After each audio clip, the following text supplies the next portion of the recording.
उत्तर प्रदेश में भाजपा के अंदर लोकसभा चुनाव में करारी हार के बाद से चल रही सियासी सरगर्मी अब सबके सामने आ गई है।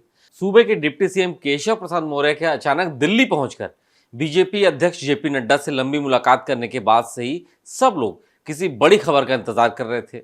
मुख्यमंत्री योगी आदित्यनाथ को हटाए जाने की चर्चाएं शुरू हो गई थी। साथ ही मौर्य के सरकार से बड़ा संगठन वाले ट्वीट ने भी आग में घी डाल दिया था। लेकिन अब यह सामने आ गया है कि फिलहाल प्रदेश में कोई बड़ा बदलाव नहीं होने जा रहा है। पार्टी नेतृत्व उत्तर प्रदेश में होने जा रहे 10 विधानसभा सीटों पर उपचुनाव के रिजल्ट का इंतजार करेगा। उसके बाद राज्य में कैबिनेट से लेकर संगठन तक सब जगह पेंच कसे जाएंगे। हालांकि यह स्पष्ट कर दिया गया है कि योगी आदित्यनाथ को मुख्यमंत्री पद से हटाए जाने की कोई योजना नहीं है, लेकिन कैबिनेट और संगठन में से रिजल्ट नहीं लाने वाले चेहरों को बाहर का रास्ता दिखाया जाएगा। नमस्कार, मेरा नाम है अभिषेक पांडे और आप देख रहे हैं डेली लाइन एक्सप्लेनर। भाजपा सूत्रों के मुताबिक पार्टी नेतृत्व ने स्पष्ट कर दिया है कि लोकसभा चुनाव में आया रिजल्ट अब बीती बात हो गई है। फिलहाल पहला और एकमात्र टास्क पार्टी के लिए आगामी विधानसभा उपचुनाव है। राज्य में 10 सीटों पर उपचुनाव होने हैं। इन सीटों पर उपचुनाव जीतकर भाजपा यह साबित करना चाहती है कि राज्य में जनता के बीच उसकी पकड़ कम नहीं हुई है। सूत्रों के मुताबिक नेतृत्व ने साफ कर दिया है कि राज्य में जो भी फेरबदल होगा वो इन उपचुनाव के बाद ही किया जाएगा।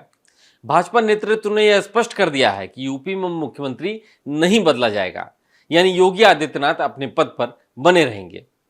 राज्य के जातीय समीकरणों और लोकसभा चुनाव के परिणाम के हिसाब से कैबिनेट में फेरबदल होगा। कुछ मंत्रियों के विभाग बदले जाएंगे और कुछ को बाहर की राह दिखाकर नए चेहरे मंत्री पद पर लाए जाएंगे। प्रदेश संगठन में भी फेरबदल होगा। इसमें तात्कालिक रूप से कुछ चेहरे हटाकर उनकी जगह नए चेहरे लाए जाएंगे। उपचुनाव निपटने के बाद संगठन के कामकाज की विस्तृत समीक्षा होगी और रिजल्ट नहीं लाने वाले चेहरों को बाहर किया जाएगा। फिलहाल बड़ा बदलाव इस कारण भी नहीं किया जा रहा है कि केंद्रीय स्तर पर भाजपा संगठन में बदलाव होना है। जेपी नड्डा का कार्यकाल खत्म हो चुका है और वो खुद केंद्रीय मंत्रिमंडल में पहुंच चुके हैं। उनकी जगह नया राष्ट्रीय अध्यक्ष चुना जाना है। उत्तर प्रदेश से कई असंतुष्ट चेहरों को इस बदलाव में राष्ट्रीय स्तर पर जगह देकर उनको संतुष्ट करने की तैयारी है। भाजपा सूत्रों के मुताबिक केशव प्रसाद मौर्य ने जेपी नड्डा से मुलाकात में उन्हें पार्टी कार्यकर्ताओं के मन की बात बताई है।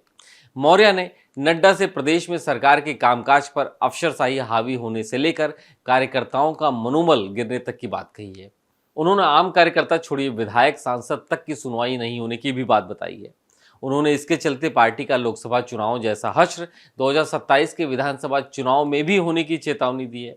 मौर्य से मिली जानकारी के कारण नड्डा ने इसके बाद प्रदेश अध्यक्ष भूपेंद्र चौधरी से मुलाकात की। भाजपा नेतृत्व प्रदेश में फिलहाल कोई बड़ा फेरबदल इस कारण भी नहीं करना चाहता क्योंकि पार्टी की अंदरूनी गहमागहमी बाहर आने पर विपक्षी पार्टियों ने भी आक्रामक रुख अपना लिया है। सपा अध्यक्ष अखिलेश यादव ने ट्वीट में भाजपा के इस रार पर निशाना साधा है। उन्होंने कहा कि भाजपा की कुर्सी की लड़ाई की गर्मी में उत्तर प्रदेश में शासन प्रशासन ठंडे बस्ते में चला गया है। भले ही मुख्यमंत्री योगी आदित्यनाथ को पद से नहीं हटाया जा रहा है, लेकिन उनके लिए भी विधानसभा चुनाव को लिटमस टेस्ट माना जा रहा है। इन चुनावों में भी भाजपा का खराब प्रदर्शन रहने पर उनके फैसले पर सवाल उठ सकता है। यदि वो मुख्यमंत्री पद से नहीं भी हटे तो भी उनकी स्वतंत्रता को एक दायरे में बांधा जा सकता है। यह बात योगी आदित्यनाथ भी समझ चुके हैं और इसी कारण उन्होंने खुद विधानसभा उपचुनाव की कमान संभाल ली है और अपनी एक अलग टीम बनाकर उपचुनाव की पूरी तैयारी कर रहे हैं। तो आज के डेली लाइन एक्सप्लेनर में सिर्फ इतना ही। ऐसे ही और जानकारी वाले वीडियोस पाने के लिए आप देखते रहिए डेली लाइन।